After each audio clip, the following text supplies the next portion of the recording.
It was the empire on which the sun never sets. By the turn of the 20th century, the British Empire covered 10 million square miles and ruled over more than 400 million people. 2 world wars, however, changed all that. Bankrupt and broken, with independence movements on the rise, the empire's days were numbered.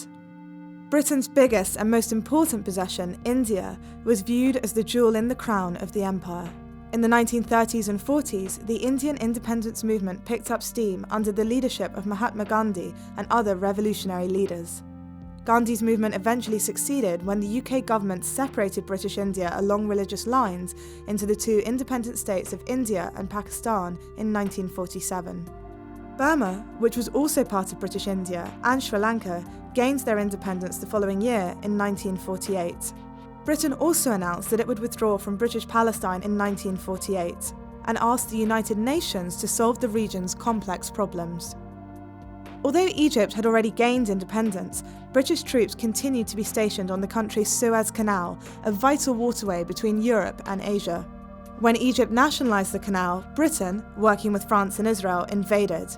Global outrage and US pressure forced Britain into a humiliating withdrawal of its forces. In 1957, Britain granted independence to the Federation of Malaya, who had been fighting for it since 1948. That same year, in Africa, the Gold Coast won independence as Ghana and left the British Empire. Meanwhile, in the Mediterranean, conflict between Greek Cypriot nationalists and the British ended in 1960, leading to an independent Cyprus.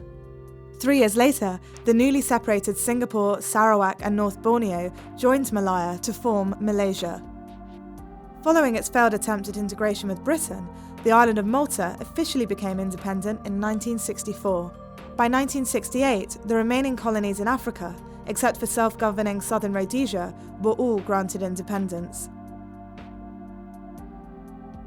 Most of the Caribbean territories achieved independence through the 70s and 80s, although Jamaica and Trinidad had previously departed from the West Indies Federation in 1961 and 1962, respectively. Fiji was the first of Britain's Western Pacific territories to gain its independence in 1970. The New Hebrides was the last, becoming the Republic of Vanuatu in 1980.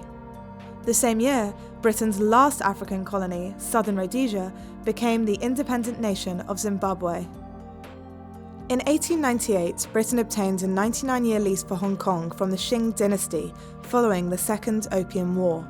Upon the expiration of the lease in 1997, Britain agreed to transfer Hong Kong's sovereignty to China. The handover ceremony on July 1st marks the symbolic end of Britain's empire.